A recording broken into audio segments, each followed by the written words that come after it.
الرحمن الرحیم۔ یہ سوال ہے کہ حدیث میں تو ہم نے سن رکھا ہے کہ حج بدل ہوتا ہے، لیکن کسی عالم سے آج تک یہ نہیں سنا کہ عمرہ بدل بھی ہوتا ہے، بیان فرمائیں۔ ان الحمد للہ والصلاة والسلام علی رسول اللہ وبعد۔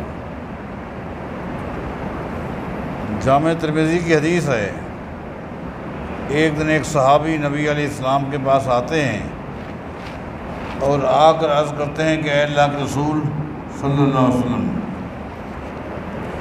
میرے والد بہت کمزور ہیں، ان کے اندر اس وقت ہمت نہیں ہے، نہ تو وہ حج کر سکتے ہیں اور نہ ہی وہ عمرہ کر سکتے ہیں، تو کیا میں اپنے والد صاحب کی طرف سے حج اور عمرہ کر سکتا ہوں؟ آپ نے فرمایا جی ہاں، تو اگر تیرے والد کی یہ کنڈیشن ہے تو اس کی طرف سے تو حج بھی کر سکتا ہے اور عمرہ بھی کر سکتا ہے۔ لہٰذا ترمذی شریف کی حدیث کے اندر بات واضح ہو گئی کہ حج بدل بھی جائز ہے، عمرہ بھی بدل بھی جائز ہے۔ سوال ہے، رسول اللہ صلی اللہ علیہ وسلم کا فرمان ہے کہ جب تم جنازے کی نماز پڑھ لو تو خلوص کے ساتھ میت کے لیے دعا کرو۔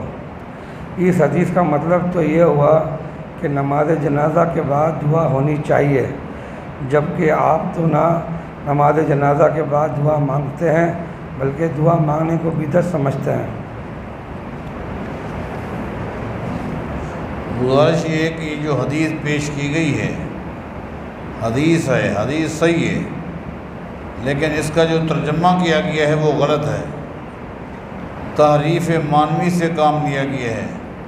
یہود و نصارہ تعریف لفظی کرتے تھے اور یہ تعریف معنوی ہے کہ معنی غلط کر دینا۔ حدیث یہ ہے کہ اذا صلیتم المیت فاخلصوا له الدعاء، جب تم میت کی نماز جنازہ پڑھنے لگو اس وقت خلوص کے ساتھ دعا کرو۔ اصل میں صلیتم جو ماضی کا صیغہ ہے، اس سے کچھ لوگوں کو مغالطہ لگا ہے، لیکن انہیں معلوم نہیں ہے کہ جب ماضی کے اوپر اذا داخل ہوتا ہے تو وہ اس کو مضارع میں لے جاتا ہے۔ اذا صلیتم المیت، صلیتم ماضی کا صیغہ ہے لیکن اس سے پہلے اذا آیا ہے، جب اذا ماضی پر آتا ہے تو پھر وہ مضارع میں تبدیل ہو جاتا ہے۔ اذا صلیتم المیت، جب تم میت کی نماز جنازہ پڑھنے لگو تو فاخلصوا له الدعاء، خلوص کے ساتھ ان کے لیے دعا کرو۔ اور اگر آپ اس طرح ترجمہ کریں گے جس طرح کیا ہے تو آپ کہیں بھی نہیں رہ سکیں گے۔ مثلا میں آپ کو ایک دو مثالیں قرآن کریم سے دیتا ہوں۔ اللہ تعالیٰ کا فرمان ہے وَإِذَا قَرَأْتَ الْقُرْآنَ فَاسْتَعِذْ بِاللَّهِ مِنَ الشَّيْطَانِ الرَّجِيمِ۔ اب اس کا غلط ترجمہ جس طرح یہ کیا گیا ہے وہ یہ بنے گا اذا قرأت القرآن، کہ جب تو قرآن کریم پڑھ لے، قرآن کریم پڑھ لے، فاستعذ باللہ من الشیطان الرجیم، تو اب آپ کو اعوذ باللہ من الشیطان الرجیم پڑھنا ہوگا، جبکہ صحیح ترجمہ یہ ہے اذا قرأت القرآن، جب تو قرآن پڑھنے لگے تو پہلے کیا پڑھ، شروع میں ہی اعوذ باللہ من الشیطان الرجیم۔ اب قرآن کریم میں آتا ہے وَإِذَا قُرِئَ الْقُرْآنُ فَاسْتَمِعُوا لَهُ وَأَنصِتُوا لَعَلَّكُمْ تُرْحَمُونَ، جب قرآن کریم پڑھا جا رہا ہو توجہ کے ساتھ سنو، غور کرو تاکہ تم پر اللہ کی رحمت ہو۔ غلط یہ ہوگا اذا قُرِئَ الْقُرْآنُ، اب قُرِئَ ماضی ہے، اس پر اذا داخل ہو رہا ہے، اذا قُرِئَ الْقُرْآنُ، اس کا غلط ترجمہ یہ ہوگا جب قرآن کریم پڑھا جا چکا ہو، پڑھنے والے نے پڑھ لیا ہو، اب کیا کرو فاستمعوا لہ، توجہ کے ساتھ سنو، قرآن تو پڑھا جا چکا، اب کیا توجہ کرنی ہے؟ تو میرے بھائیوں، ترجمہ غلط کیا گیا ہے۔ جب تک اس حدیث پر ضمیر کی پشت پر آج بھی اگر کوئی جماعت عمل کرتی ہے تو وہ اہل حدیث ہے۔ اس حدیث کا معنی یہ ہے کہ اذا صلیتم المیت، جب تم میت کی نماز جنازہ پڑھنے لگو فاخلصوا له الدعاء، تو خلوص کے ساتھ دعائیں کرو، خلوص کے ساتھ مسنون دعائیں الحمدللہ ہم ہی پڑھتے ہیں، باقی نماز جنازہ کے ہو جانے کے بعد جو ہے دعا یہ بدعت ہے اور کسی بھی حدیث سے ثابت نہیں ہے۔ سوال یہ ہے کہ سگا چاچا محرم ہے یا نہیں؟ ہاں، چچا تو محرم ہے، چچا تو محرم ہے، کس نے کہا وہ محرم نہیں؟ چچا جو ہے نبی علیہ السلام کا فرمان ہے، العم سنمت ابی ہے، چچا جو ہے یہ باپ کے کا مقام ہوتا ہے، اس کا درجہ، اس کا مقام ایسا ہے جیسا کہ باپ کا ہے، لہذا باپ جس طرح محرم ہے چچا بھی اسی طرح محرم ہے۔ آب زمزم میں سادہ پانی ملا کر رشتہ داروں میں دینا کیسا ہے؟ ہاں، یہ ثابت ہے، یہ عمل کر سکتے ہیں، لیکن اگر خالص مل جائے تو خالص ہے، اس کی شان اپنی جگہ پر ہے، لیکن آپ نے فتویٰ پوچھا ہے کہ جائز ہے یا ناجائز ہے، تو جائز ہے، اس لیے کہ نبی علیہ السلام نے صحابہ کرام کو کچھ پانی دیا اور تبرک سمجھ کر پانی دیا، خود اللہ کے نبی کا اپنا پانی تھا، وہ پانی آپ نے وہ مشق ان کو دی، فرمایا کہ یہ میرے ہاتھ والا پانی لے جاؤ سفر میں۔ صحابہ کرام نے کہا کہ سفر تو بڑا لمبا ہے، سفر تو لمبا ہے، لیکن یہ پانی جو آپ نے ہمیں دیا ہے تو کم ہے، آپ میں کہ مدوہ بمائن، اس میں کچھ اور پانی ملا دینا، اس میں کچھ اور پانی ملا دینا، لہذا پانی آپ ملا سکتے ہیں اگر پانی کم ہے، زیادہ ہے تو پھر کم دیں اور خالص دیں، لیکن ملا دیں گے تو جائز ہے، حدیث ثابت ہے۔ زمزم کا پانی پینے کا کیا طریقہ ہے؟ کیا کھڑے ہو کر بھی پی سکتے ہیں اور ایک سانس میں بھی؟ زمزم کے پانی کو اللہ تعالیٰ نے ایک اعزاز دیا ہے، مقام دیا ہے کہ جس کنڈیشن میں آپ کو یہ پانی ملے اسی کنڈیشن میں آپ پانی پی سکتے ہیں، کھڑے ہیں تو بیٹھنے کی ضرورت نہیں ہے، بیٹھے ہیں تو کھڑے ہونے کی ضرورت نہیں ہے۔ یہ جو کہتے ہیں کہ یہ زمزم کا پانی ہے لہذا جو بیٹھے ہوئے ہیں وہ کھڑے ہو جاتے ہیں، یہ غلط ہے، جو کھڑے ہوئے ہیں بیٹھ جائیں یہ بھی غلط ہے، جو بیٹھتے ہیں اس کے بعد کھڑے ہو جاتے ہیں یہ بھی غلط ہے، نہیں، مطلقاً جب پانی پئیں گے تو اس کے لیے بیٹھنے کا حکم دیا گیا ہے، لیکن زمزم کے پانی کو یہ اعزاز حاصل ہے، کھڑے ہیں تو بیٹھنے کی کوئی ضرورت نہیں ہے، کھڑے کھڑے آپ پی سکتے ہیں۔ غیر اللہ کی نیاز کھانا کیسا ہے؟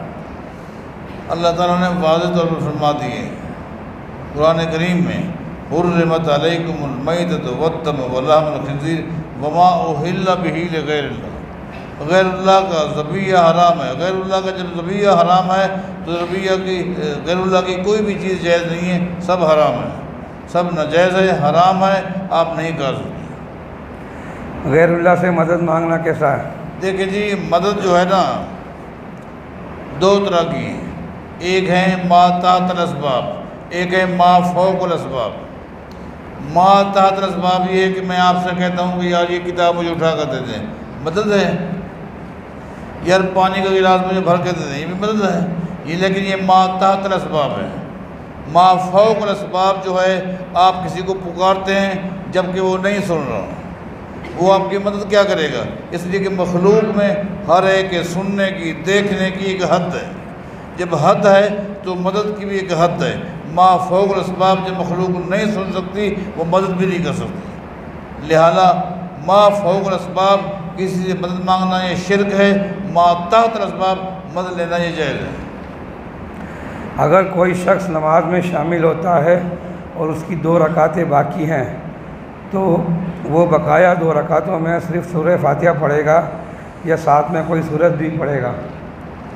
دیکھیں جی، نماز فرض ہو یا سنت ہو، نوافل ہو، ہر رکعت میں فاتحہ کے علاوہ بھی کچھ آپ پڑھ سکتے ہیں، جائز ہے، ثابت ہے، لیکن فرض کے اندر یا نفل کے اندر فاتحہ پڑھنا فرض ہے، فاتحہ پڑھنا فرض ہے، باقی جو رکعتیں ہیں ان میں یا پہلی رکعت میں یا دوسری میں یا تیسری میں یا چوتھی میں فاتحہ نہیں پڑھیں گے تو وہ رکعت ہوگی نہیں، فاتحہ کے علاوہ کچھ پڑھتے ہیں چاہے آخری 2 رکعتیں ہیں ان میں بھی آپ پڑھ سکتے ہیں، جائز ہے، ثابت ہے، لازمی نہیں ہے۔